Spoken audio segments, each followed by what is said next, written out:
Bonjour tout le monde, je vais jouer à Is Dog Love. Continuer. Vendez ça. Nous retenons tous notre souffle alors que Dob ouvre le journal. Ses mains tournent les pages comme s'ils étaient faits de papeterie, délicatement de peur de les déchirer au moindre contact. Il a tout écrit. Sa voix n'est qu'un murmure, mais son ton me donne mal au cœur.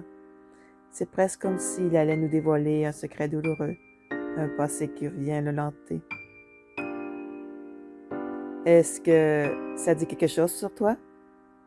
Dob hoche la tête en silence. Il écrivait tout le temps sur moi. Il prend une autre inspiration qui fait trembler sa cage thoracique. Et là, c'est à l'époque où on voyageait ensemble à la campagne. Il n'y avait que nous deux et il notait même tout ce qu'on mangeait. Un petit sourire apparaît sur son visage, peut-être remplacé rapidement par une tristesse à vous briser le cœur. Et il a réalisé qu'il n'avait l'Alzheimer après ça. Ses mouvements se font plus désespérés alors qu'il parcourt les pages, les yeux scannant chaque ligne. Il a essayé de trouver un moyen de ralentir le processus. Il était inquiet pour moi. À propos de ce qui allait arriver s'il oubliait et essayait de me faire du mal. Même dans la pénombre de la pièce, il n'est pas dur de percevoir son air peiné. Il commence à avoir les larmes aux yeux. Il cligne les yeux pour s'en débarrasser, se mordant les lèvres alors qu'il parcourt les pages. C'est pourquoi qu'il m'a quitté. Dans un coin près du poste de police pour que quelqu'un me trouve. Il savait qu'il ne pouvait plus s'occuper de moi.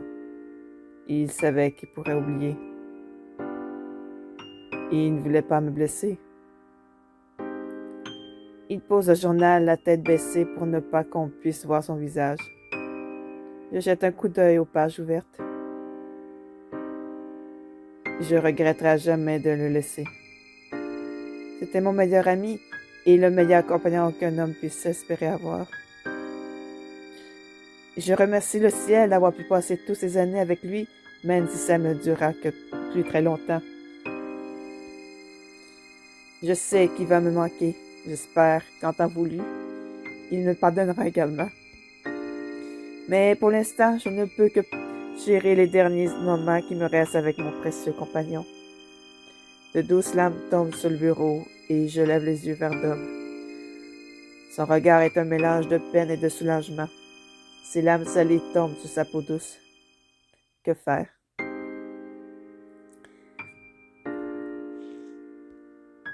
Le réconforter, bien sûr. Je tends les mains pour essuyer les larmes et les garde sur la peau mouillée. Dob me fait un petit sourire et pendant quelques instants, l'espace autour de nous disparaît. Pendant quelques instants, il ne reste que nous et le poids d'une vie de doute tombe sur ses épaules. J'en étais sûre. Je savais qu'il ne m'abandonnerait pas sans raison. Sa voix est tremblante, tout comme son souffle. Je fais un signe de la tête sans vraiment savoir quoi dire. Toutes ces années, j'avais espéré. D'autres larmes coulent. J'utilise mes manches pour se les sécher. J'espérais qu'il y ait des raisons... excuse-moi. J'espérais qu'il y ait des raisons, de bonnes raisons. Mais ça me terrifiait. Je pensais que peut-être j'avais fait une erreur. Je pensais que je l'avais blessé d'une façon ou d'une autre. Ou que je n'avais pas été assez bon compagnon. Qu'il ne voulait plus de moi. Peut-être même qu'il me détestait. Il semble blessé par cette pensée et me prend la main pour y déposer un baiser. Je suis soulagée. Ce n'était pas de ma faute. Je lui serrai la main. Bien sûr que non. Tu l'aimes et tu l'aimais lui aussi. Tu l'aimes et il t'aimait aussi plutôt. Il n'aurait jamais pu te détester. C'est difficile d'imaginer quiconque puisse détester Dob. À ces mots, Dob me tire contre sa poitrine dans une douce étreinte.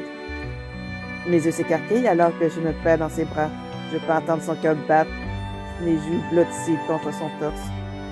Il part rapidement et de façon chaotique, tandis que je sens mes nouvelles larmes couler. Les nouvelles larmes couler. Oh, pas long. Je passe les bras autour de lui et le laisser pleurer. Je peux sentir la tension quitter son corps alors qu'il s'enfonce son visage dans mes cheveux. Il devrait garder tout ça au fond de lui depuis tout ce temps. Il doit être tellement soulagé. Et je suis également pour lui. Après quelques instants, il se calme et continue de se serrer dans ses bras. Il se libère de moi tout en signant ses yeux tristement. Désolé, ce n'était embarrassant. Il secoua la tête et lui sourit gentiment en utilisant son visage. Ses yeux sont un peu rouges d'avoir pleuré, mais sinon il a l'air bien en paix. J'essaie d'essuyer les dernières larmes. Non, c'était courageux. Il rit doucement et hoche la tête en reculant puis me caresse les cheveux. Ça l'était grâce à toi. Sa voix est bien plus rauque que d'habitude, mais je peux sentir que la légèreté également. Je souris. Pas besoin. La bravoure vient de soi, pas des autres. Son regard s'adoucit en me regardant. Je me sens rougir sous son regard pour finalement réaliser à quel point nous sommes proches. Mes bras sont encore sur lui et les siennes sur moi. Seth semble avoir tiré Bernard dans le couloir pour nous laisser un peu d'intimité. Je devrais le remercier pour ça plus tard. Quand même, je ne sais pas comment j'aurais pu le faire sans toi. Sa voix est douce, presque comme du miel, alors que je m'arrache de son regard incandescent.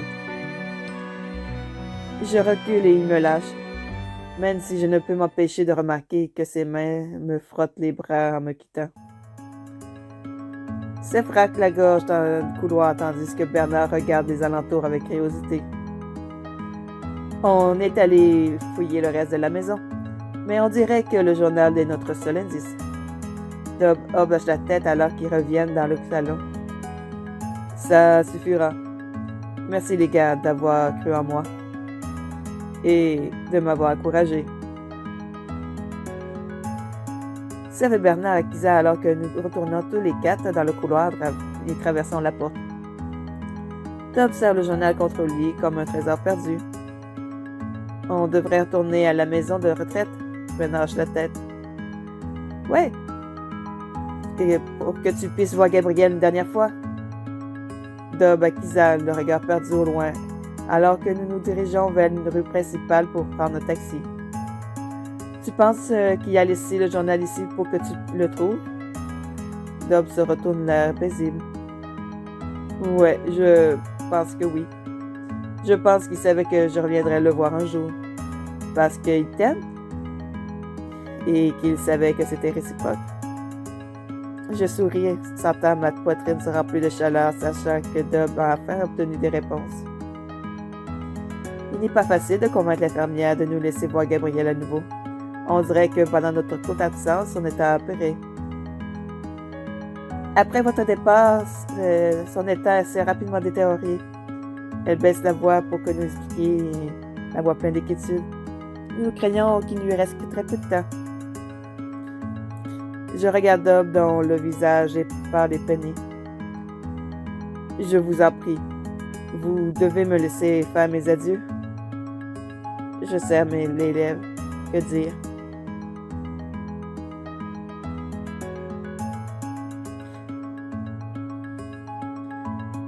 Mais vous devez les laisser Dob lui dire au revoir. Ça pourrait être sa dernière chance. L'infirmière nous regarde pendant un long moment avant d'abandonner. Elle nous mène à la chambre de Gabriel, où nous trouvons le vieil homme au lit, le souffle saccadé. Dob se précipite par son chevet et prend la main du vieillard entre les siennes. Gabriel tourne la tête pour regarder Dob, et pendant un moment, il semble le reconnaître. Puis il sourit. Je savais que tu reviendrais. Il tend une main tremblante pour caresser la tête de Dob. Tu as toujours été si loyal, si bon avec moi. Dob, les lèvres serrées. Non, plutôt Dob serre les lèvres et je ne... je recommence. Dob serre les lèvres et je peux dire qu'il est sur le point de fondre en larmes. Mais il sourit en hochant la tête. Et bien sûr, Tu disais toujours qu'on serait là l'un pour l'autre, pour le reste de nos jours. Gabriel laisse échapper un petit rire, le visage apaisé. Oui, tu avais dit. Je suis désolé.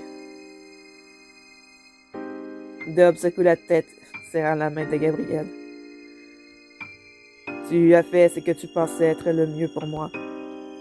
Tu ne voulais pas me blesser? Non, je n'ai jamais voulu te faire du mal. Il prend une autre inspiration et sonne plus comme s'il avait eu le souffle coupé. Le son vibre en moi et me trouble au plus profond de mon être. Je me mords les lèvres pour essayer de ne pas pleurer. Oh mon Dieu, il est vraiment...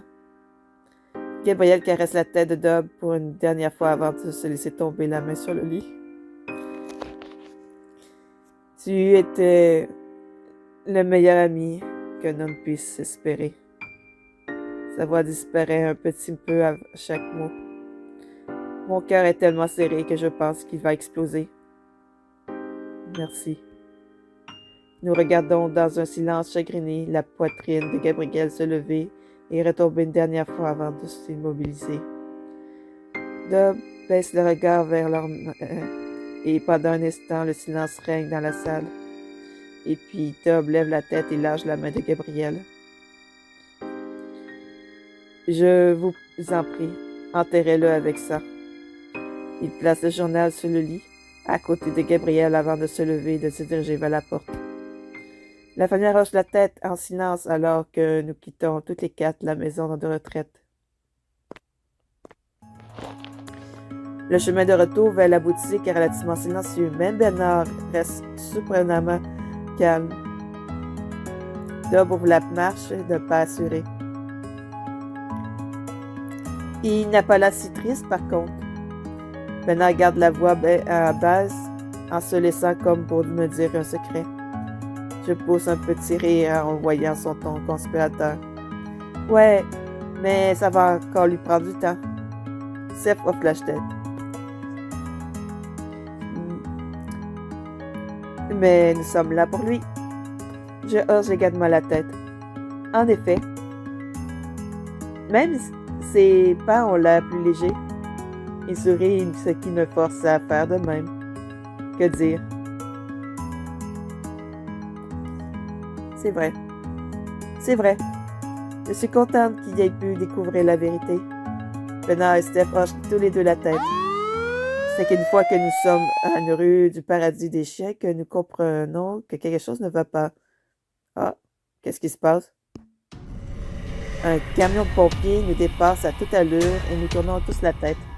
L'angoisse commence à naître en moi. Tout mon corps semble être lourd. Nous le regardons alors qu'il tourne à l'angle en direction du magasin et la panique nous submerge.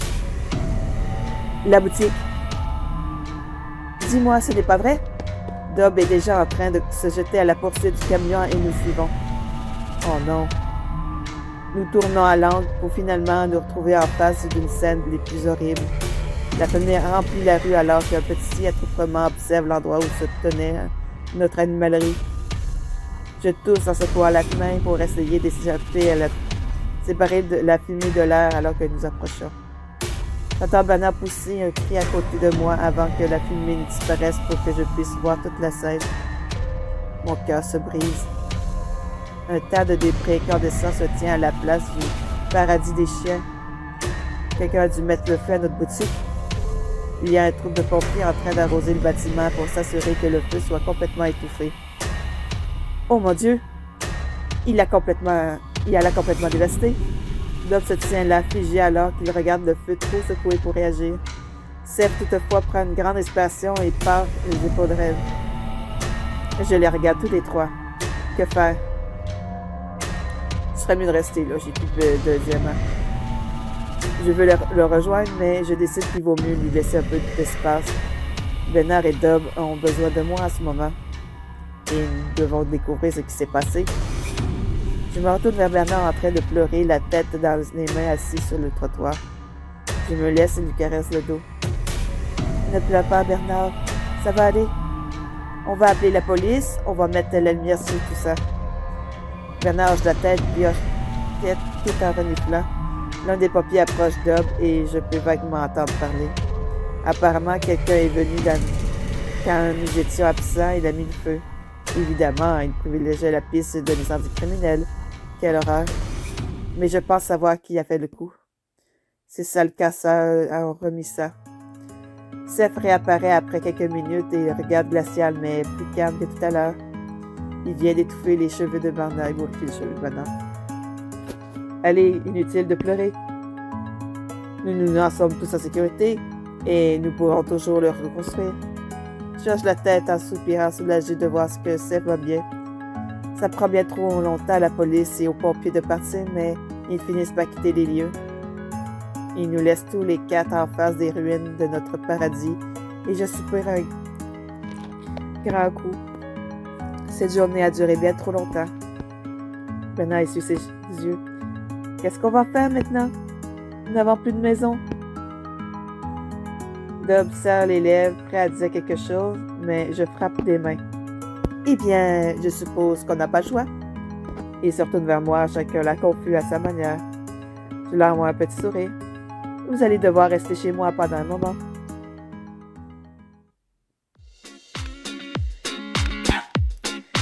Ah, quel rebondissement! C'est un petit peu triste. Le propriétaire de Dob est mort et le magasin est complètement détruit. C'est dommage. Bon, on verra la suite dans un prochain épisode. Bye bye!